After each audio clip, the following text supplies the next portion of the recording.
Dear students, element of cost, इसके बारे में आपको बताया था कि कॉस्ट के 3 महत्वपूर्ण तत्व होते हैं, जिनमें एक मटेरियल, दूसरा लेबर और तीसरा ओवरहेड। मटेरियल कॉस्ट सबसे महत्वपूर्ण है। कुछ परिस्थितियों में यह 70 से 80% तक सामग्री में आती है। मेटल्स पर कंट्रोल करने के लिए अनेक तरीके अपनाए जाते हैं ताकि इसमें इन्वेस्टमेंट कम से कम हो, इनकी चोरी कम से कम हो, इनका मूल्यांकन पुस्तकों में सही प्रकार से किया जा सके। स्टोर से जो सामग्री हमने प्रोडक्शन डिपार्टमेंट को इशू की, उसका मूल्य कैसे लगाया जाएगा, इसके बारे में आपको बताया था कि लीफो मेथड यूज़ करेंगे, फीफो मेथड यूज़ करेंगे, या एवरेज मेथड यूज़ करेंगे, या अन्य कोई मेथड्स का यूज़ करेंगे, और स्टोर्स लेजर किस प्रकार से हम तैयार करेंगे, इसके बारे में आपको बताया था, क्वेश्चन भी कराए थे। सामग्री में इन्वेस्टमेंट ज़्यादा नहीं हो, ज़्यादा होगा तो उसका उपयोग नहीं हो पाएगा, और जो इन्वेस्टमेंट स्टॉक में कर दिया उसका वैकल्पिक उपयोग हम नहीं कर पाएंगे।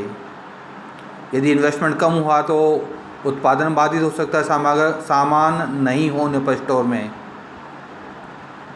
इसलिए ये स्टॉक लेवल्स हमारे पास में हमको पता होने चाहिए कि हम अधिकतम कितना स्टॉक रखें, कम से कम कितना स्टॉक रखें, किस स्तर पर आने पर हम अपना नया आदेश सप्लायर को दें, कितना सामान खरीदने पर हमारी लागत न्यूनतम आएगी। यह सब बातें स्टॉक लेवल्स के निर्धारण से संबंधित हैं। सामग्री नियंत्रण में सामग्री का वर्गीकरण करके भी नियंत्रण करते हैं, जिसको आप आगे पढ़ने वाले हैं। इनमें 3 विधियाँ हैं: ABC एनालिसिस,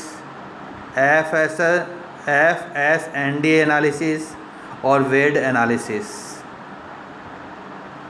और एक और अप्रोच काम करती है जस्ट इन टाइम, यानी जब ज़रूरत हो तभी माल खरीदा जाए।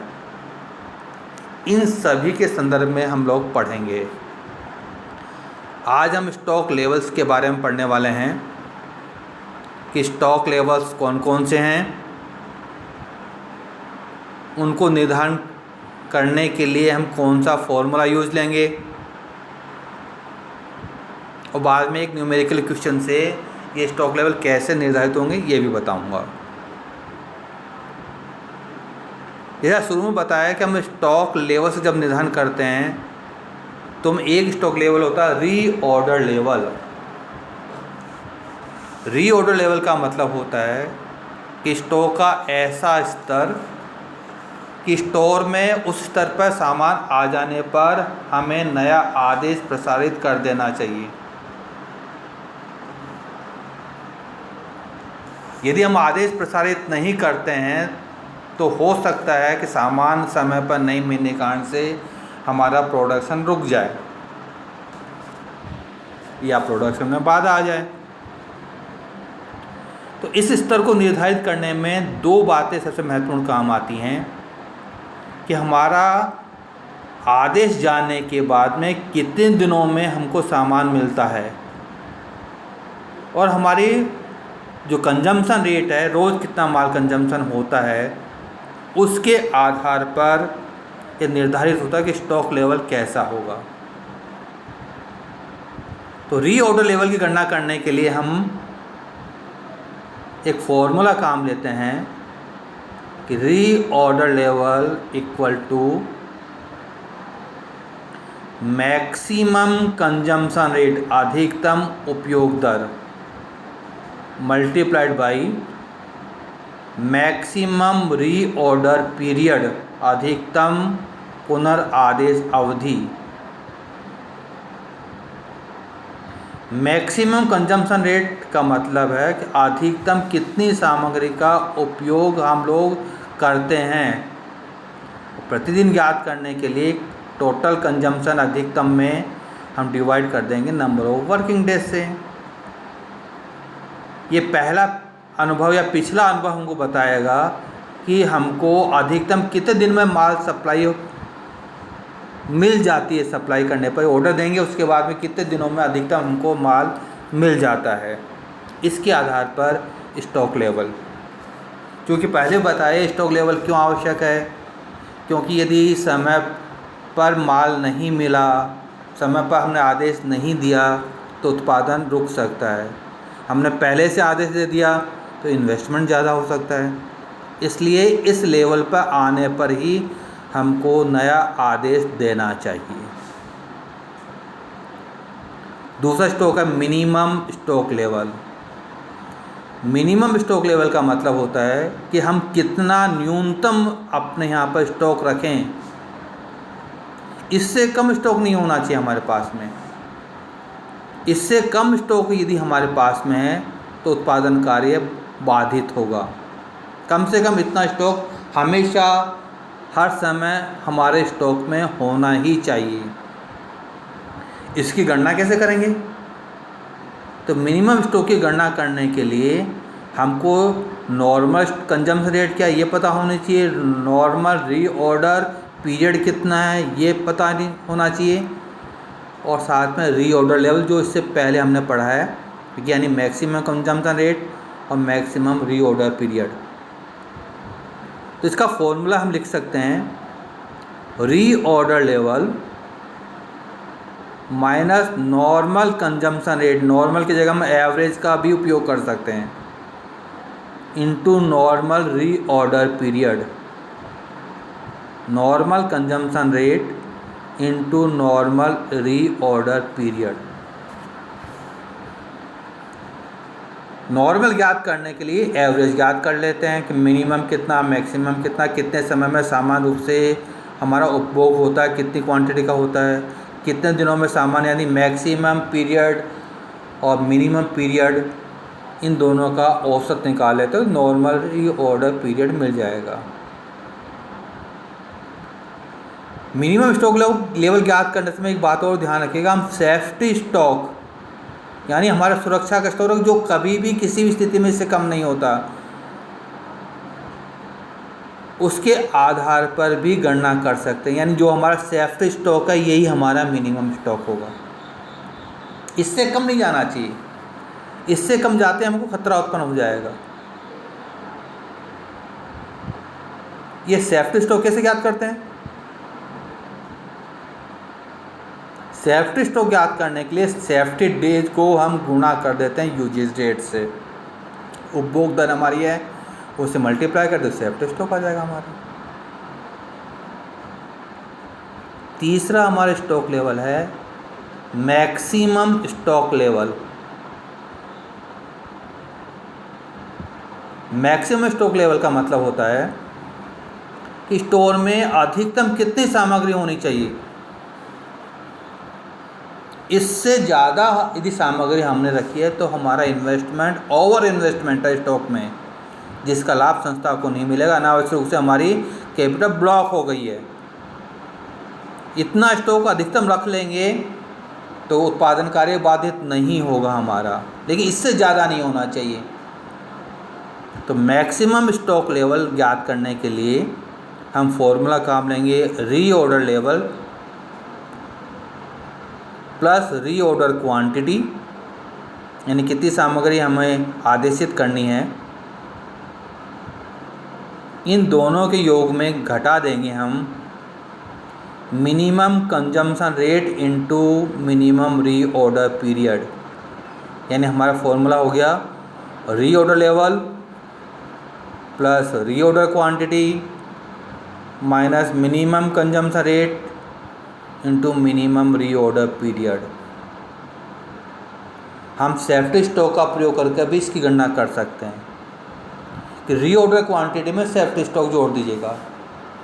तो रीऑर्डर क्वांटिटी हमारी 1000 यूनिट है और सेफ्टी स्टॉक हमारा 200 यूनिट्स का है, तो 1200 यूनिट ये मैक्सिमम स्टॉक लेवल होगा। और चौथा स्तर हमारा था एवरेज स्टॉक लेवल। कई बार हम मैक्सिमम स्टॉक नहीं रखना चाहते, यार इन्वेस्टमेंट ज़्यादा हो जाएगा, मिनिमम से कम चला जाएगा तो खतरा उत्पन्न हो जाएगा, तो हम एवरेज निकाल लेते हैं कि इतना स्टॉक हमारे व्यवसाय में रहना चाहिए। तो बहुत आसान है इसको गणना करने के लिए।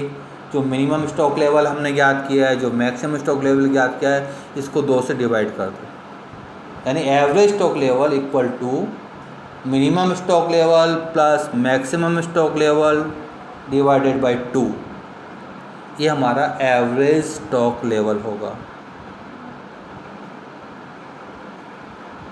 इसके बाद में डेंजर स्टॉक लेवल, खतरनाक स्थिति, कि इससे नीचे यदि हमारा स्टॉक गया, इस स्तर तक हमारा सामान स्टॉक में आ गया तो खतरा उत्पन्न हो जाएगा। तो इमरजेंसी परचेज करना पड़ता है हमको, कि तुरंत जिस मूल्य पर भी, जहाँ पर भी जिस व्यक्ति से भी सामान मिले तुरंत खरीद लो। ये स्थिति सामान्यतः व्यवसाय में नहीं आनी चाहिए, क्योंकि ऐसी स्थिति आने पर हमको अधिक कीमत पर कम क्वालिटी का सामान कई बार हमको मिल सकता है। इसकी गणना कैसे करेंगे? इसकी गणना करने के लिए minimum time of emergency stock, हमको कितना स्टॉक खरीदने मिनिमम टाइम चाहिए स्टॉक लाने के लिए, और मिनिमम रेट ऑफ कंजम्पशन कितनी है हमारी, इन दोनों को मल्टीप्लाई करने पर हमको मिनिमम स्टॉक लेवल प्राप्त होगा। अगला जो स्टॉक लेवल वो बड़ा महत्वपूर्ण है, economic order of quantity, EOQ।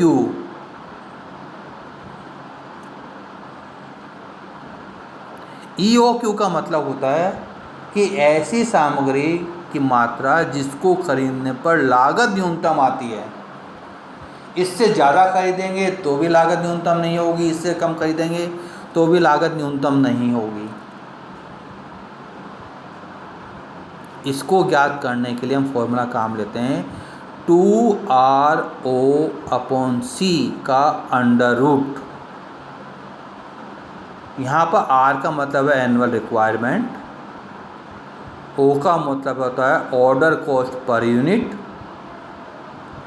और C का मतलब है कॉस्ट पर यूनिट, और प्रति इकाई लागत कितनी आती है, 1 यूनिट की लगाई लागत कितनी आएगी हमारी। इसके आधार पर इकोनॉमिक ऑर्डर ऑफ क्वांटिटी निर्धारित करते हैं। तो आपको आज मैंने स्टॉक लेवल के बारे में बताया, कौन कौन से स्टॉक लेवल हैं, उनकी गणना हम कैसे करते हैं। आज इतना पढ़िएगा, कल मैं इसके संबंध में क्वेश्चन कराऊंगा। ये जो फॉर्मूले आपको बताए हैं, इन फॉर्मूलों के आधार पर अपन एक न्यूमेरिकल क्वेश्चन करेंगे और समझेंगे कि गणना कैसे की जाती है। जो वर्गीकरण वाला बताया, इनको मैं एक दिन अलग से एक अलग वीडियो बनाऊंगा, जिसमें ABC analysis, FS&D analysis, VED analysis, इनके बारे में पढ़ेंगे। जस्ट इन टाइम अप्रोच क्या है और ये क्यों आवश्यक है, इसके बारे में हम लोग पढ़ेंगे। आपको कोई भी बात जो मैंने अब तक अपन ने पढ़ी है, केवल इस वीडियो के संबंध में नहीं, तो आप मुझे व्हाट्सएप पर अपने प्रॉब्लम को बता सकते हैं। आपकी प्रॉब्लम को तुरंत हल निकालने का, आपकी प्रॉब्लम का तुरंत हल निकालने का प्रयास करेंगे। Thank you.